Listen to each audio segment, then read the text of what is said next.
Déjà, bonjour à toutes et tous. Je voudrais juste dire que c'était le président Philippe Auger qui était prévu et il s'excuse, il n'a pas pu être présent. Donc, je suis très contente de le remplacer parce que c'est une réunion très riche et je vous remercie donc les organisateurs et puis aussi la parole étudiante. Je vais vous expliquer juste en un mot de ma posture, parce que moi je ne suis pas du tout une professionnelle de santé.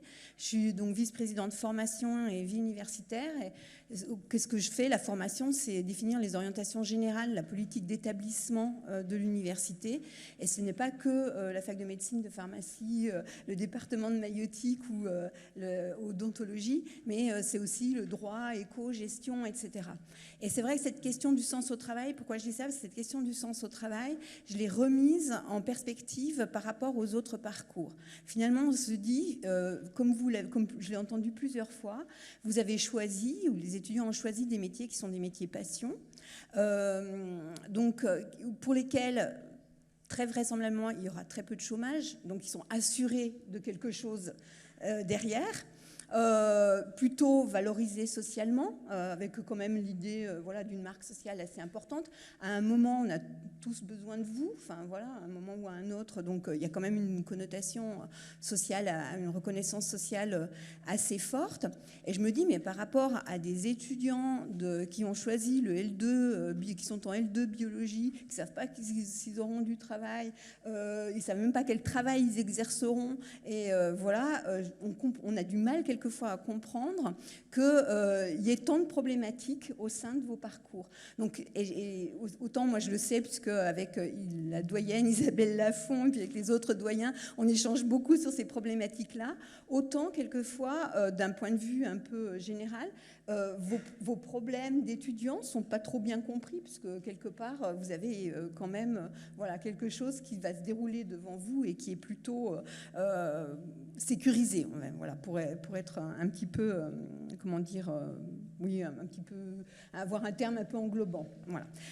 Ceci dit, j'ai bien entendu, évidemment, et puis je suis au courant, je ne suis pas détachée de cette réalité-là. On a travaillé l'année passée, ne serait-ce que sur tout ce qui était violence sexuelle et sexiste, etc. Donc c'est des problèmes que je connais bien. Ce que je voudrais quand même dire, c'est ce à quoi j'ai été sensible, les mots qui m'ont vraiment percuté et sur lesquels il faut qu'on travaille.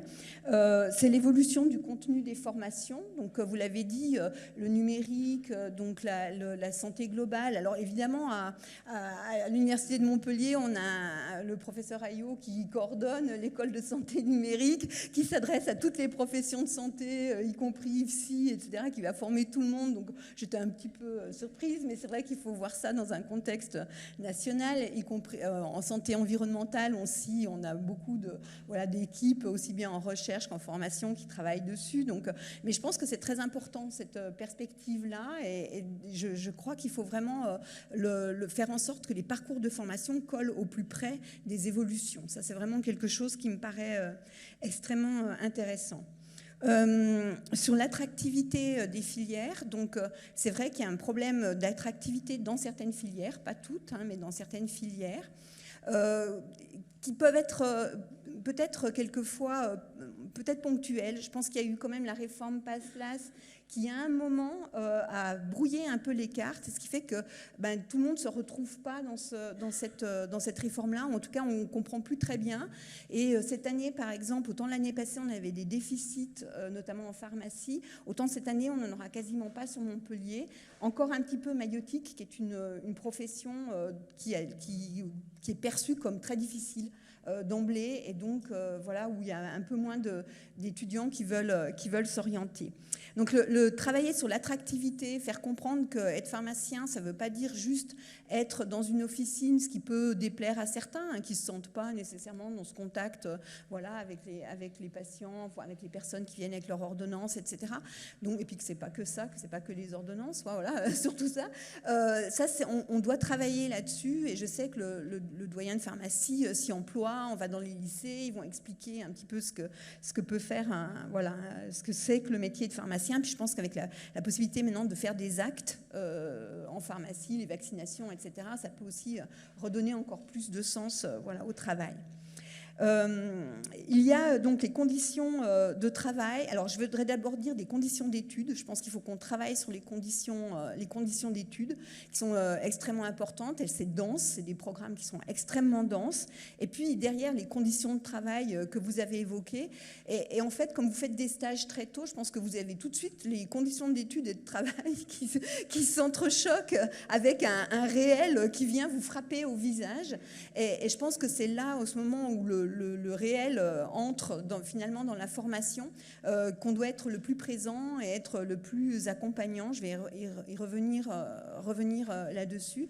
Je pense que c'est vraiment quelque chose d'important, avec aussi l'idée pour les professions de santé quand même, et vous avez parlé d'erreurs de voie, enfin de parcours, de gens qui abandonnent parce que voilà, il y en a qui abandonnent parce que les conditions de travail sont trop difficiles, parce qu'ils n'y arrivent pas, parce que c'est des choses qui entraînent vers le burn-out, etc.